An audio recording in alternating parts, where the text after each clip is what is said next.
Hello everyone, polity के 5000 plus MCQ की revision series में आपका स्वागत है। आज का टॉपिक रहने वाला है फाइनेंस कमीशन, एक कॉन्स्टिट्यूशनल बॉडी है।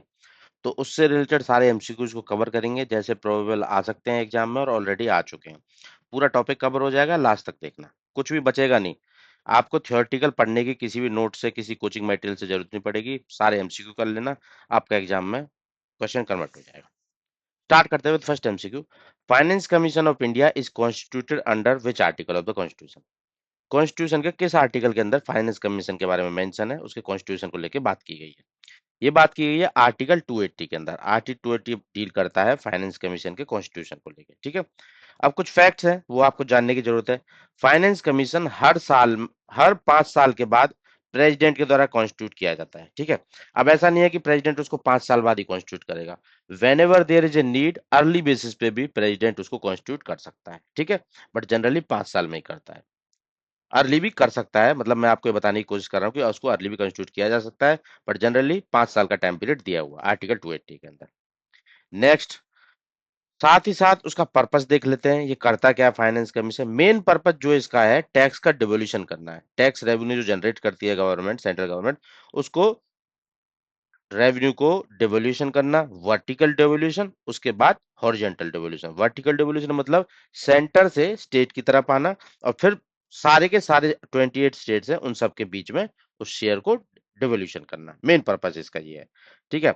अब कुछ आर्टिकल्स हैं, उनके बारे में भी पता होना चाहिए। आर्टिकल 275 किससे डील करता है? ये डील करता है ग्रांटेड एड से, जो एड दी जाती है जिन स्टेट को जरूरत पड़ती है, जैसे शेड्यूल ट्राइब के वेलफेयर के लिए, ट्राइबल एरियाज के वेलफेयर के लिए। तो वहां पे आर्टिकल 275 वाला आता है कि ग्रांटेड एड वाला। आर्टिकल 282 किससे रिलेट करता है? ये डिस्क्रिशनरी ग्रांट दी जाती है। ये सेंटर के डिस्क्रिशनर पे डिपेंड करती है कि किसको ग्रांट देनी है, किसको नहीं देनी, कोई ऑब्लिगेशन नहीं होती। आर्टिकल 293 किससे डील करता है? स्टेट जो लोन लेता है उससे रिलेटेड। क्यों मैंने ये 3 आर्टिकल बताए? क्योंकि ये ऑप्शंस में मेंशन थे, ठीक है। तो मैंने 3 जो बचे हुए आर्टिकल थे वो भी कवर कराए, और फाइनेंस कमीशन के बारे में आप लोगों को बता दिया, ठीक है। नेक्स्ट एमसीक्यू पे आ जाते हैं। In the context of finance commission, vertical devolution refer to which of the following? अगर एग्जामिनर आप, जैसे कि दो तरीके डिवोल्यूशन करती है, वर्टिकल डिवोल्यूशन करेगी और हॉरिजॉन्टल डिवोल्यूशन करेगी।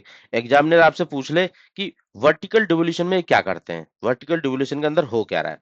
तो वर्टिकल डिवोल्यूशन में क्या हो रहा है? Distribution of divisible tax pool between union and state, ठीक है। यूनियन से स्टेट की तरफ पैसे को आना वर्टिकल डिवोल्यूशन बोलते हैं।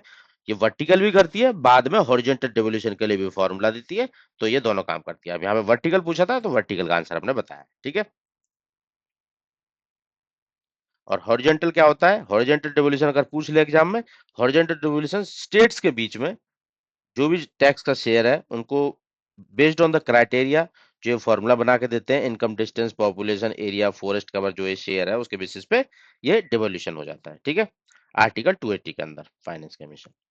नेक्स्ट आ जाते हैं, नेक्स्ट एमसीक्यू पे। आर्टिकल 275 है इंडियन कॉन्स्टिट्यूशन का, जो ग्रांट एंड एड से रिलेटेड डील करता है। Which of the following provide which of the following, ठीक है। आर्टिकल 275 के अंदर क्या प्रॉपरली मेंशन है? ये बनाया गया article to promoting the welfare of schedule tribe and raising the level of administration in schedule area. Mainly grant and aid दी जाती है शेड्यूल ट्राइब वाले एरिया के लिए और शेड्यूल एरिया के लिए, उनके लेवल ऑफ एडमिनिस्ट्रेशन को बढ़ाने के लिए ग्रांट एंड एड सेंटर के द्वारा दी जाती है, schedule tribe plus schedule areas के लिए, ठीक है। आर्टिकल 275 इससे डील करता है।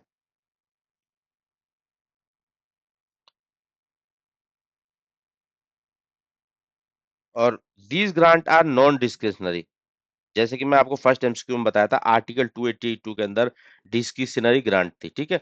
तो बट ये जो आर्टिकल 275 के अंदर है ना, ये नॉन डिस्क्रिशनरी होते हैं। मतलब ऐसा नहीं कि इस स्टेट को मन किया तो दिया, इसको मन किया तो नहीं दिया। जहां जहां पे शेड्यूल ट्राइब होंगे और शेड्यूल एरियाज होंगे, उनके वेलफेयर के लिए गवर्नमेंट को खर्चा करना पड़ेगा, ठीक है। डिस्क्रिशनरी नहीं है, नॉन डिस्क्रिशनरी है। और चार्ज होती है कंसोलिडेटेड फंड ऑफ इंडिया पे, ठीक है। सेंटर से पैसा आएगा तो कंसोलिडेटेड फंड ऑफ इंडिया से ही आएगा ultimately. Finance commission of India is constituted for a period of, कितने साल के लिए कॉन्स्टिट्यूट किया जाता है? 5 साल के लिए किया जाता है, हर 5 साल बाद, ठीक है। यह ऐसा जनरली होता है, बट अर्ली भी, इफ अर्ली रिक्वायरमेंट आई तो प्रेसिडेंट कॉन्स्टिट्यूट कर सकता है, ठीक है। Early if required also. Next question पे आ जाते हैं।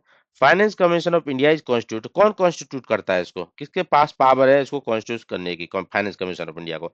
इसकी पावर है प्रेसिडेंट ऑफ इंडिया के द्वारा। प्रेसिडेंट ऑफ इंडिया इसको कॉन्स्टिट्यूट करता है फाइनेंस कमीशन को, ठीक है। क्वालिफिकेशन, पावर्स वगैरह वो पार्लियामेंट डिसाइड करती है, पर इसका कॉन्स्टिट्यूशन होता है वो प्रेसिडेंट के द्वारा होता है। अब देख लेते हैं इसमें कितने मेंबर होते हैं, इसका भी क्वेश्चन आता है। ये क्वेश्चन बहुत बार आता है, बार बार आता है, लगातार आता है।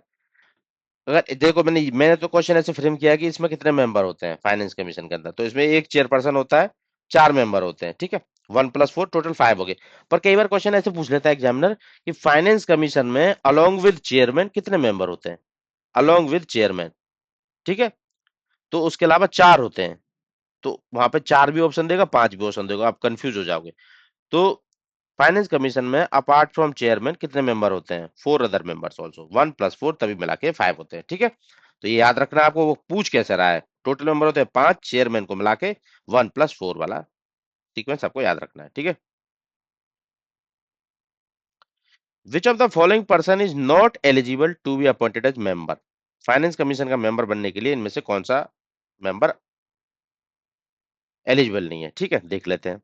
A person having experience in public affair, ये तो एलिजिबल है क्योंकि चेयरमैन की क्वालिफिकेशन यही होती है, पब्लिक अफेयर में उसको एक्सपीरियंस होना चाहिए, तो वो चेयरमैन बनने के लिए एप्लीकेबल होता है फाइनेंस कमीशन के। तो पहली जो क्वालिफिकेशन है वो तो गुड है, सही है, चेयरमैन बनने के लिए। Person qualified to be a high court जज, ये भी है मेंबर बनने के लिए, good. Person having a knowledge of finance and accounts of government, ये भी एक क्वालिफिकेशन है, तो ये भी सही है। Sitting MP, sitting member of parliament, हाँ जी, ये नहीं बन सकता।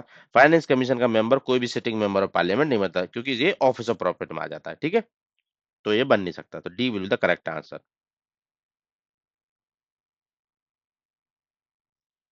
नेक्स्ट क्वेश्चन पे आ जाते हैं। फंक्शन में देख लेते हैं, पार्लियामेंट जो फाइनेंस कमीशन है इसका फंक्शन क्या है, किस लिए बनाया जाता है, ठीक है। पहला ऑप्शन देखते हैं, फाइनेंस कमीशन रिकमेंड करता है division of taxes share between union and state, हाँ जी, ये तो इसका मेन पर्पज है। मेन बनाया ही इसलिए जाता है कि डिवीजन कैसे करना है, जो टैक्स पूल आया है उसको यूनियन और स्टेट्स के बीच में, तो 1 is the correct correct option. It suggest principle governing allocation grant and aid का स्टेट को इन नीड ऑफ फाइनेंशियल, हाँ ये भी बताता है कि किस प्रिंसिपल का यूज किया जाए ग्रांट एंड एड देने के लिए स्टेट को जो नीड में फाइनेंशियल असिस्टेंट के, तो ये भी इसका रिकमेंडेशन होता है, well and good, 2 is also correct. It advise on measure to enhance the consolidated fund of state to supplement the resources of panchayat and municipality, ये भी इसका एक अदर पार्ट है, ठीक है। मतलब ये भी एडवाइज करता है कि कंसोलिडेटेड फंड ऑफ इंडिया को कैसे एनहेंस किया जाए, कंसोलिडेटेड फंड ऑफ स्टेट को कैसे एनहेंस किया जाए, ताकि वो सप्लीमेंट कर पाए पंचायत और म्युनिसिपैलिटीज के रिसोर्सेज को, ठीक है। ये भी एक इसका फंक्शन होता है। तो इस पे ही कंफ्यूजन होगा बच्चों को तीसरे वाले पॉइंट में, तो ये आप लोग को याद रखना है। ये वो मेजर्स भी बताता है कि कैसे कंसोलिडेटेड फंड ऑफ स्टेट को एनहेंस किया जाए ताकि वो सप्लीमेंट कर सके रिसोर्सेज ऑफ पंचायत और म्युनिसिपैलिटी को। क्योंकि ये जो पंचायत और म्युनिसिपैलिटी टर्म देखेगी ना, तो बच्चा सोचेगा ये तो स्टेट फाइनेंस कमीशन का पार्ट है, ये इसका नहीं होगा, तो इसको छोड़ देंगे वो, अगर मल्टीपल चॉइस क्वेश्चन आया, सिंपल आया तब भी छोड़ देंगे। तो ये इसी का फंक्शन है कि ये बताते हैं कंसोलिडेटेड फंड ऑफ स्टेट को कैसे एनहेंस करना है ताकि वो सप्लीमेंट कर पाए पंचायत और म्युनिसिपैलिटी के रिसोर्सेज को। तो all option are correct, 1 2 3 will the correct answer. How many finance commission have been constituted in India till now, अब तक कितने फाइनेंस कमीशन बन चुके हैं।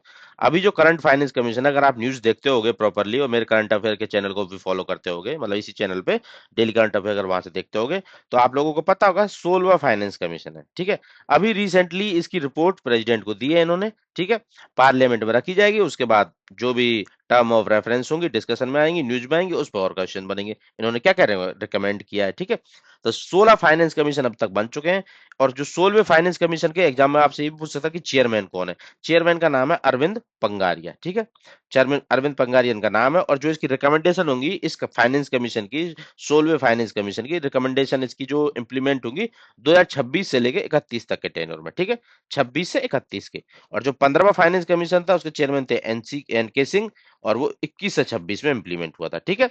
टाइम पीरियड प्लस बस चेयरमैन आप लोगों को पता होना चाहिए। 15वें का कौन था, 16वें, एटलीस्ट करंट, एक अभी करंट का और एक पुराने का पता होगा तो चल जाएगा आपका काम, ठीक है। टाइम पीरियड भी आपको पता होना चाहिए।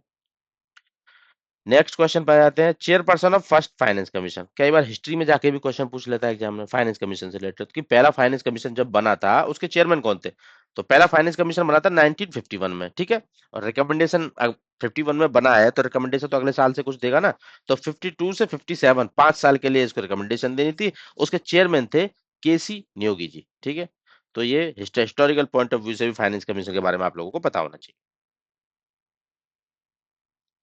Finance commission of India submit it reports to which of the following. Finance commission जब अपनी रिपोर्ट बना लेता है तो ये रिपोर्ट किसके हाथ में लाके देता है, किसको सबमिट करता है अपना रिपोर्ट। अब कुछ लोग यहाँ पे कंफ्यूज हो जाएंगे, वो सोचेंगे कि प्राइम मिनिस्टर को देता होगा, ठीक है, या पार्लियामेंट में रखता होगा। वो पहले रिपोर्ट देता है अपनी प्रेसिडेंट को, बाकी प्रेसिडेंट बाद में उसको पार्लियामेंट के अंदर टेबल करता है, ठीक है। तो प्रेसिडेंट को ये अपनी रिपोर्ट देता है, तो आप लोगों को याद रखना है। और साथ ही साथ प्रेसिडेंट इसमें जो रिपोर्ट जो इनकी आई है उसमें क्या एक्शन लिए गए, उसके साथ साथ action take on report parliament के सामने रखता है, ठीक है। Recommendation of finance commission are, जो फाइनेंस कमीशन रिकमेंडेशन देता है वो क्या है, बाइंडिंग होती है यूनियन गवर्नमेंट पे, स्टेट गवर्नमेंट पे, इन्फोर्सेबल होती है सुप्रीम कोर्ट के तहत, या एडवाइजरी नेचर होता है। जितनी भी रिकमेंडेशन होती है वो एडवाइजरी नेचर होती है, बट गवर्नमेंट को उन सब पे काम करना पड़ता है और जवाबदेही होना पड़ता है, तो इसलिए जनरली जो जो भी रिकमेंडेशन आती है उन पे गवर्नमेंट काम करती है, ठीक है। बट जो कॉन्स्टिट्यूशन में लिखा हुआ है कि ये सब रिकमेंडेशन एडवाइजरी नेचर होती है, ठीक है, आप लोगों को सी मार्क करना है उससे। Which of the following was the highest weight criteria used by 15 finance commission. देखो 15 फाइनेंस कमीशन में जो डिवोल्यूशन होता है स्टेट्स के बीच में, उसके लिए कुछ क्राइटेरिया दिए हुए हैं। क्राइटेरिया मतलब एरिया कितना किसका है उसके बेस पे डिवोल्यूशन होगा, फॉरेस्ट और इकोलॉजी कितनी मेंटेन करके चल रहे हैं वो स्टेट, तो उसके बेस पे भी डिवोल्यूशन होगा। मतलब कुछ परसेंटेज शेयर दिए हुए हैं, ठीक है। वो मतलब परफॉर्मेंस कैसी चल रही है, कि इनकम डिस्टेंस, इनकम कितना कमा रहे हैं, कितना गरीब है स्टेट, उसको लेके भी एक क्राइटेरिया है। पॉपुलेशन कितनी है, पॉपुलेशन के मेजर क्या लिए हैं, तो उसको लेके भी क्राइटेरिया है, ठीक है। उन सब में से जो मैक्सिमम डेवोल्यूशन के लिए क्राइटेरिया यूज किया जाता है वो कौन सा है, इनकम डिस्टेंस वाला सबसे मैक्सिमम है, ठीक है। इनकम डिस्टेंस वाला सबसे मैक्सिमम क्राइटेरिया, इसकी टेबल में दिया हूं, बाद में बताऊंगा वहां पे, ठीक है। तो जो इनकम डिस्टेंस वाला है वो मैक्सिमम क्राइटेरिया है, और उसका इनकम डिस्टेंस जो है वो 45% है, हाईएस्ट है, ठीक है, जिसके बेस पे डेवोल्यूशन किया जाता है बिटवीन स्टेट्स के। अब देख लेते हैं कैसे किया जाता है कि कौन सा स्टेट कितना गरीब है as compare to richest state, ठीक है। जिसकी जीडीपी मतलब ग्रॉस स्टेट डोमेस्टिक प्रोडक्ट सबसे ज्यादा है, उसके बेस पे कैलकुलेशन की जाती है कि कौन सा ज्यादा गरीब है। तो जितना ज्यादा गरीब होगा उतना ज्यादा डेवोल्यूशन आप लोगों को मिलने वाला है, तो इसलिए इनकम डिस्टेंस को सबसे ज्यादा वेटेज दी गई है। जो 15 फाइनेंस कमीशन का जो फॉर्मूला यूज किया जा रहा है ना अभी तक, वो 45% सबसे हाईएस्ट किसको दिए, इनकम डिस्टेंस को। उसके बाद जो 2011 का पॉपुलेशन सेंसस था उसको वेटेज दी गई है 15%, एरिया को दी गई है 15% वेटेज, ठीक है। और फॉरेस्ट इकोलॉजी पे कितना स्टेट काम कर रहा है उसको 10% वेटेज दी गई है। डेमोग्राफिक परफॉर्मेंस को लेके कि डेमो उस पर कितना काम हो रहा है 12.5% दी गई है। टैक्स कितना एफर्ट, कितना टैक्स, कितना मतलब ला पा रहा है स्टेट, उसके बेस पे 2.5%, ठीक है। ये वेटेज है कि कितना कोई टैक्स कलेक्ट कर रहा है उसके बेसिस पे, डेमोग्राफिक परफॉर्मेंस के बेस पे, forest ecology, area, population, income distance के बेस पे। तो इस कैलकुलेशन के हिसाब से पैसा निकल के आता है, वो स्टेट को अलोकेट कर दिया जाएगा। मेजर कंट्रीब्यूटर कौन है, इनकम डिस्टेंस। इनकम डिस्टेंस मतलब अमीर स्टेट के कंपैरिजन में पर कैपिटा इनकम पुअर की कितनी है, तो उस तरह ज्यादा उसको अमाउंट मिलने वाला है, डिवोल्यूशन होने वाला है, ठीक है। अब देख लेते हैं कि ये जो 15वें फाइनेंस कमीशन में ये नया चेंज लाया गया था कि पॉपुलेशन का इतना, इनकम डिस्टेंस का इतना, 14वें फाइनेंस कमीशन कंपैरिजन में क्या चेंज आए थे इसमें, ठीक है। इस पे भी क्वेश्चन आ सकता है, पुराना हो चुका है बट फिर भी इस पे क्वेश्चन पूछा जाते हैं। 14वें फाइनेंस कमीशन में जो यूज किया जाता था पॉपुलेशन, दो दो टाइप वाली यूज किया थी, 1971 की सेंसस की और 2011 वाले सेंसस की, ठीक है। दोनों यूज की जाती थी। 15वें से 15% ओनली 2011 वाले सेंसस की यूज की जाती है। यहाँ पे 17.5 10% वाली थी। एरिया में पहले भी 15% था, अभी भी 15% था। फॉरेस्ट कवर पहले 7.5 था, इसमें जीरो है क्योंकि इसमें फॉरेस्ट और इकोलॉजी साथ में आ गए। पहले वाले में जीरो था, इसमें 10% आ गया। इनकम डिस्टेंस पहले 50% को लिया जाता था, अभी 45%। टैक्स और फिजिकल एस्पेक्ट पहले लिया ही नहीं जाता था क्राइटेरिया में, अभी 2.5% लिया जाता है। तो अल्टीमेटली मतलब नए वाले तो आपको याद रखने ही रखने हैं। उसके साथ अगर आप पुराने वाले भी एक बार देख कर रखोगे तो आपका, अगर यहाँ से इतना डीप पुराने टाइम पे जाता है क्वेश्चन एग्जामिनर, तो आप वहां से भी कन्वर्ट कर पाओ, ठीक है। दोनों टेबल आपको देख लेनी एक बार। Under which article of constitution finance commission report required to be laid before the parliament. ऐसा किस आर्टिकल में लिखा हुआ है कि फाइनेंस कमीशन की जो रिपोर्ट आएगी वो प्रेसिडेंट को उन्होंने दे दी, अब उनको इसको पार्लियामेंट में रखना ही पड़ेगा, ठीक है। तो ये किस आर्टिकल में प्रॉपरली मेंशन है, ये आर्टिकल 281 में मेंशन है। आर्टिकल 280 में फाइनेंस कमीशन था, उसके बाद 281 आता है, तो वहां पे प्रॉपरली मेंशन है कि रिपोर्ट को पार्लियामेंट में रखना पड़ेगा, ठीक है। बाकी तीन आर्ट ये कौन सा था, ग्रांटेनेड वाला था, ये फाइनेंस कमीशन वाला था, और ये डिस्क्रिशनरी ग्रांट वाला था, ठीक है। चार आर्टिकल आपको पता होगा। स्टेट फाइनेंस कमीशन का भी क्वेश्चन आ सकता है। स्टेट फाइनेंस कमीशन कंस्टिट्यूट किया जाता है किस पर्पज के लिए? अब देखो, जैसे सेंटर सारी कमाई कर रहा है तो स्टेट के साथ हिस्सेदारी कर रहा है, उनको दे रहा है नीचे डिवोल्यूशन करके। ऐसे ही स्टेट कमाई करता है तो स्टेट के नीचे छोटी इकाइयां क्या आती है? म्युनिसिपैलिटीज होंगी, पंचायत होंगी, तो उसको भी उसको डिवोल्यूशन करना पड़ेगा। तो वही पर्पज है उसका, state finance commission, to recommend the distribution of financial resources between state government and the local bodies. ठीक है, तो C will be the correct answer. और ये फाइनेंस कमीशन जो बनाया जाता है पंचायत के लिए बनाया जाता है, आर्टिकल भी आपको याद रखना, आई वाई, ऐसे याद रखना, आई वाई। आर्टिकल 2433 आई पंचायत के लिए और 243 वाई म्यूनिसिपैलिटीज के लिए। वही 5 साल। अब वहां पे प्रेसिडेंट कॉन्स्टिट्यूट कर रहा था, यहाँ पे गवर्नर कॉन्स्टिट्यूट करेगा, सिंपल सी बात है। ठीक है, और क्या करेगा? टैक्स डिवोल्यूशन कैसे होना है, ग्रांटेड एड लोकल बॉडी को कैसे दी जानी है, और other measure to strengthen the local finance. तीन ऑप्शन है इसके पास। Which of the following is not a function of finance commission of India? इन चार में से कौन सा उसका फंक्शन नहीं है? ठीक है, एक तो रिकमेंड करना distribution of net proceeds union और स्टेट के बीच में, हाँ इसका काम है। रिकमेंड करना प्रिंसिपल जो गवर्न करेगा ग्रांट एंड एड के लिए, वो भी इसका काम है। रिकमेंड करना measure augment council fund of state to supplement the resource of panchayat municipality, ये भी इसका काम है। बट जो ये सेंट्रल स्पॉन्सर्ड स्पीच के लिए रिकमेंडेशन अलोकेट करना, ये फाइनेंस कमीशन का पार्ट नहीं है। बाकी तीन करेक्ट है, ये गलत है, तो नॉट ही पूछा था, तो D will be the correct answer. Which of the following is the main constitutional agency to resolve the financial dispute between center and state? Finance को लेकर डिस्प्यूट हो गया है सेंटर और स्टेट के बीच में, तो कौन सी कॉन्स्टिट्यूशनल एजेंसी होती है जो रिजॉल्व करती है फाइनेंशियल डिस्प्यूट को? ठीक है, अब डिस्प्यूट शब्द सुनोगे, एग्जाम में बैठे होगे, अभी तो आप लोगों को पता है कि हम फाइनेंस कमीशन पढ़ रहे हैं तो आंसर फाइनेंस कमीशन होगा। एग्जाम में आप बैठे होगे, डिस्प्यूट जैसे शब्द सुनते हो तो सीधा कोर्ट भाग जाते हो, तो वहां पे आप आंसर कोई कोर्ट वगैरह जैसे काउंसिल वगैरह उसी का आंसर लगाने वाले हो। जैसे यहाँ पे सुप्रीम कोर्ट भी ऑप्शन होता, तो आप most probably supreme court answer लगा देते। ठीक है, क्योंकि फाइन डिस्प्यूट की बात हुई, डिस्प्यूट में मोस्टली लोगों का दिमाग सीधा जाता है कि किसी ना किसी कोर्ट जाएंगे, हाई कोर्ट, सुप्रीम कोर्ट, ठीक है, वहां जाएंगे। बट ऐसा नहीं है, फाइनेंशियल डिस्प्यूट का मैटर आएगा सेंटर और स्टेट के बीच में, तो वहां पे फाइनेंस कमीशन ही रिजॉल्व करेगी उसको। ठीक है, तो option D will the correct answer. ये आपको अच्छे से मार्क कर लेना क्योंकि इसकी गलती होने की चांस ज्यादा है। Which of the following are the correct qualification required for the appointment as member of finance commission? क्या क्या क्वालिफिकेशन है उसके बारे में चार पॉइंट दिए हुए हैं, देख लेते हैं सारी सही है गलत है। Chairperson must be person having experience in public affair, सही बात है, मस्ट है ये तो, मतलब उसके पास पब्लिक अफेयर में डील करने का एक बढ़िया एक्सपीरियंस होना चाहिए चेयरमैन के पास। ठीक है, member may be selected, may बोला इसने, from the among the person qualified to appoint जज, मतलब वो अगर हाई कोर्ट का जज बनने के लिए एप्लीकेबल होगा तो उसको भी अपॉइंट किया जा सकता है as a member of finance commission. मे याद रखना, a person may be selected from person having a special knowledge of government finance account, हाँ ठीक है, अगर गवर्नमेंट के फाइनेंशियल अकाउंट से स्पेशल नॉलेज है उसके पास तो उसको भी लिया जा सकता है। मेंबर मस्ट, मस्ट फिर से आ गया, देखो मस्ट किस केस में था? चेयरमैन के केस में, पब्लिक अफेयर से रिलेटेड। ठीक है, मस्ट चेयरमैन वाले उनमें, मतलब उसके पास ये क्वालिफिकेशन पब्लिक अफेयर के एक्सपीरियंस की होनी ही चाहिए। बाकी बाद वाली मेंबर के लिए मे है वर्ड ऐड किया, मतलब अगर पास ये क्वालिफिकेशन होगी तो उसको इंक्लूड किया जा सकता है। ठीक है, तो लास्ट ऑप्शन क्या था? ए मेंबर मस्ट कंपलसरी भी इकोनॉमिस्ट, ऐसा नहीं है। Member may B an economist, मतलब अगर इकोनॉमिस्ट की क्वालिफिकेशन होगी तो फाइनेंस पैसे से डील कर रहा है तो इकोनॉमिस्ट है तो अच्छी बात होगी, तो उसको इंक्लूड किया जा सकता है। ठीक है, बट मस्ट क्वालिफिकेशन नहीं होनी चाहिए कि मस्ट होना ही होना चाहिए, इकोनॉमिस्ट ही होना चाहिए, नहीं नहीं, ऐसा कोई क्वालिफिकेशन नहीं है। इकोनॉमिस्ट होगा ले सकते हैं बट मस्ट नहीं होना चाहिए। ठीक है, तो आंसर होगा 1 2 3 करेक्ट। चौथा क्यों नहीं? क्योंकि हमें मस्ट वर्ड यूज किया, मे होना चाहिए था। नेक्स्ट आ जाते हैं, फाइनेंस कमीशन में कंसीडर, ये लास्ट क्वेश्चन है। ठीक है, फाइनेंस कमीशन में consider any other matter refer to it by president in the interest of sound finance. ठीक है, जो टर्म और रेफरेंस देता है फाइनेंस कमीशन, मतलब जो अपनी रिपोर्ट बनाता है, तो अगर उसको प्रेसिडेंट बोलेगा ना कि किसी और मैटर पे भी, किसी और मैटर को भी रेफर करेगा प्रेसिडेंट फाइनेंस कमीशन को कि भाई मुझे तुम इस पे भी अपना निष्कर्ष निकाल के दो, इस पे भी रिपोर्ट बना के दो, तो फाइनेंस कमीशन को उस पे भी रिपोर्ट बना के देनी पड़ेगी। किस प्रोविजन के अंदर?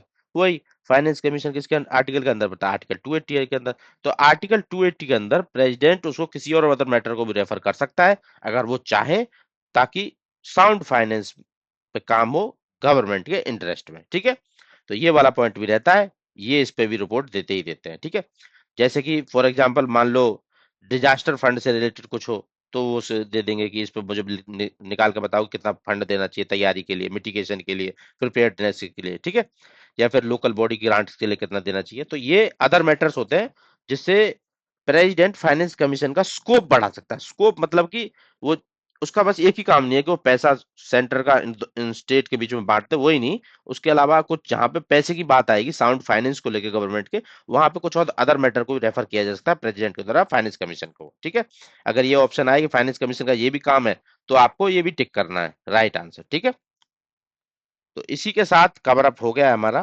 Finance commission. इसके अलावा किसी भी तरीके का कोई अदर एमसीक्यू नहीं आता, कोई भी एग्जाम उठा के देख लेना, जितना टॉपिक पढ़ा दिया हो ना पूरा फाइनेंस कमीशन कवर करा दिया हूँ आपका। कोई भी क्वेश्चन आपको मिलेगा ही नहीं किसी टेस्ट सीरीज में, ना किसी एग्जाम में। इसके अलावा जितने भी टॉपिक कवर कराए प्रॉपरली, जीरो से लेके टॉप तक पूरा कवर करा दिया है। तो फाइनेंस कमीशन यहाँ पे खत्म होता है। चलिए मिलते हैं नेक्स्ट एपिसोड में। Thank you.